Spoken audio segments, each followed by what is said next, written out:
Domingo, dia 26 de abril de 2015, você vai conferir o que foi destaque durante a semana. Chicago vence Nashville em um jogo tenso. Saíram mais horários das equipes que vão disputar os Jogos Pan-Americanos de 2015. E no futebol, toda a repercussão dos jogos da Copa do Brasil e dos brasileiros que avançaram para as próximas fases da Libertadores. Essas e outras notícias que foram destaque durante a semana esportiva, você confere agora em apenas 15 minutos.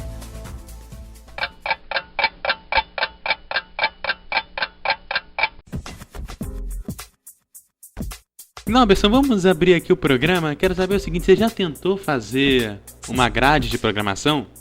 Uma grade de programação? Não.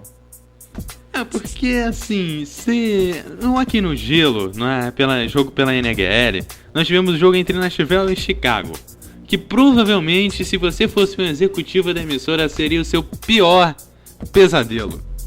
Após o Nashville abrir o placar e o Chicago empatar ainda no primeiro período, o Nashville abriu vantagem no segundo e Chicago empatou em 2-2 no terceiro e o jogo foi para prorrogação. Vale lembrar que no hockey os tempos de prorrogação são dados de acordo com a necessidade, ou seja, um por vez, e cada período de prorrogação tem o mesmo dos tempos regulamentares, 20 minutos. Na prorrogação os jogadores acharam que tinham, assim, todo o tempo do mundo, que as emissoras não tinham mais nada pra passar, e aí resolveram ficar no 0-0. Aberto o segundo tempo extra, eles falaram, não, deixa, vamos ficar aí no 0-0, tamo de boa, então, mas no fim das contas, mesmo empatado em 2-2, no terceiro período os caras não aguentaram mais ficar sobre o gelo, e acabou o Chicago fazendo o gol que decidiu a partida. Glauberson, eu não queria estar na sua pele, você sendo o executivo desta emissora. É verdade, viu? Mas tem um detalhe, eu não ia poder cortar a transmissão, né? Porque assim como no Brasil, como existe aquelas prorrogações de futebol, né? Em que acabam se prolongando, né? Em que a partida termina no 0-0, aí vai pros pênaltis, sabe qual é o resultado disso? Programas atrasados, né?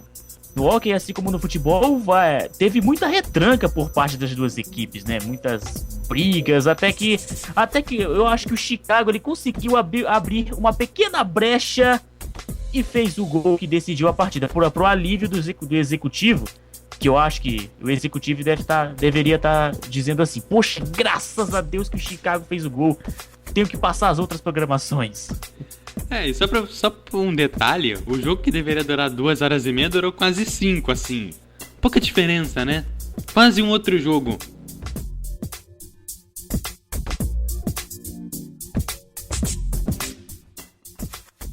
Toronto 2015.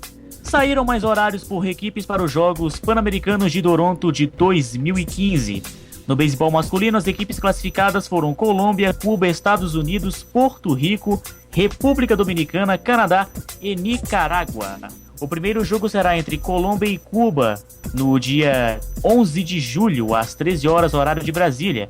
E a final está marcada para o domingo, dia 19 de julho, às 19 horas. No feminino, as seleções classificadas foram Estados Unidos, Venezuela, Canadá, Cuba e Porto Rico.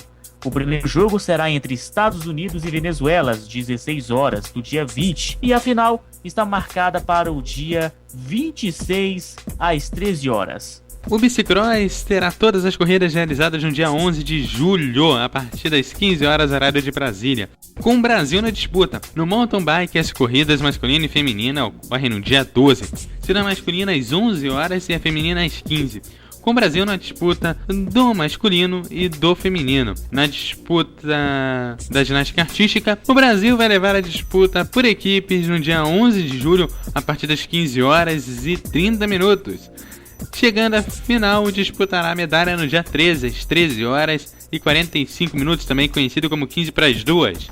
As finais individuais por aparelhos ocorrem nos dias 14 e 15 de julho, com o Brasil na disputa em todos os aparelhos. E também tem aquela questão falando a respeito dos Jogos Pan-Americanos de Toronto, né? Vai ser com certeza vai ser jogaço, né? Estados Unidos, Venezuela, né? São os esportes que na categoria olímpica não andam deixando a desejar, andam, Eduardo, trazendo orgulho para os seus países, né? O Cuba, por exemplo, do vôlei, tem uma rivalidade muito forte com o Brasil, né? Eu lembro daqui do PAN de Guadalajara, né, que foi uma disputa acirrada do vôlei, né? Entre as meninas do vôlei feminino, mais as meninas do vôlei também feminino, claro, do Cuba. E esperar para esses jogos de Toronto, que com certeza promete grandes emoções, Eduardo. Com certeza, grandes emoções, assim como no surf, o esporte que vem trazendo orgulho para o Brasil de uns tempos pra cá. E o Adriano Souza, o Mineirinho, tem começado a temporada espetacular na WSL, Liga Mundial de Surf. A arrancada do surfista do Guarujá já supera o início da campanha de Gabriel Medina no ano passado, quando se tornou o primeiro brasileiro campeão mundial de surf. Se comparar os resultados dos dois surfistas nas 3 primeiras etapas da WSL, todas na Austrália, Mineirinho leva vantagem sobre Medina. No ano passado, Medina foi campeão em Gold Coast, caiu nas quartas de final em Margaret River e foi eliminado na 5ª rodada em Bells Beach, somando 19.200 pontos. E ainda somou muito ainda. Em 2015, Mineirinho tem retrospecto impressionante. Chegou às semifinais em Gold Coast, foi vice-campeão no critério de desempate em Bells Beach e agora levanta o título de Margaret River. Se no futebol o Brasil anda deixando a desejar, pelo menos no surf e em outras modalidades olímpicas, o Brasil anda dando orgulho para o seu povo. É verdade, não é, Eduardo?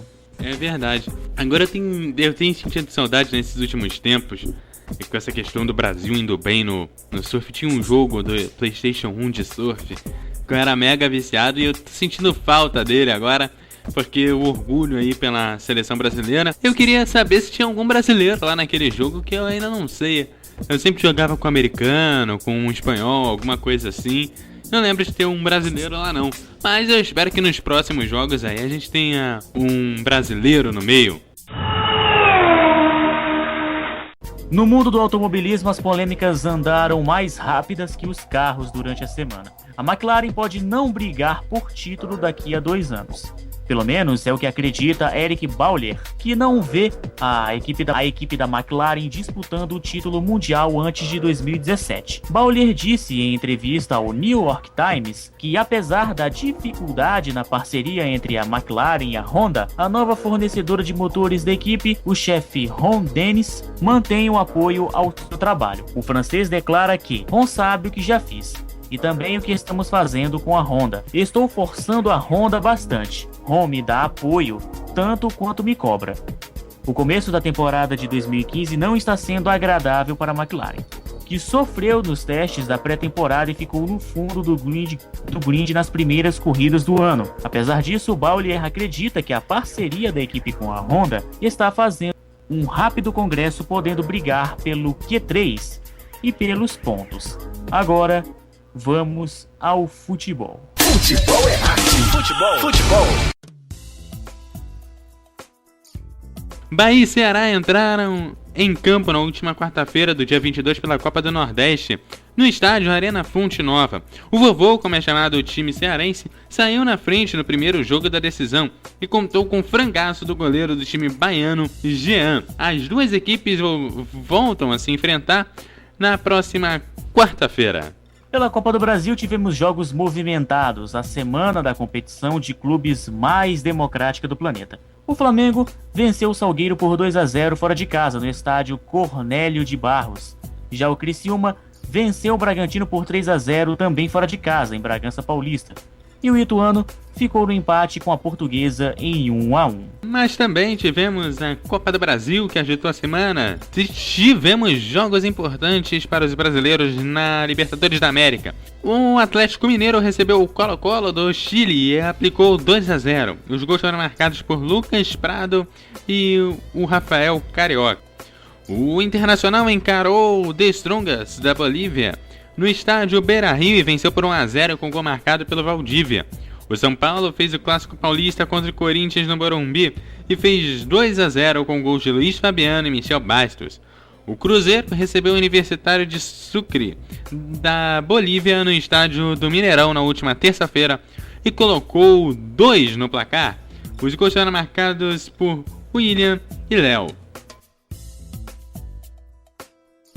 E este foi o Semana em 15 Minutos, a sua retrospectiva semanal do fim de semana. A apresentação, Eduardo Couto. E Glauberson Ribeiro. Você pode ouvir essas e outras edições no site semanaem15.wordpress.com.br ou na web rádio Melhor do Futebol, sempre às 9 horas, com reprise às 14 horas e 21 horas.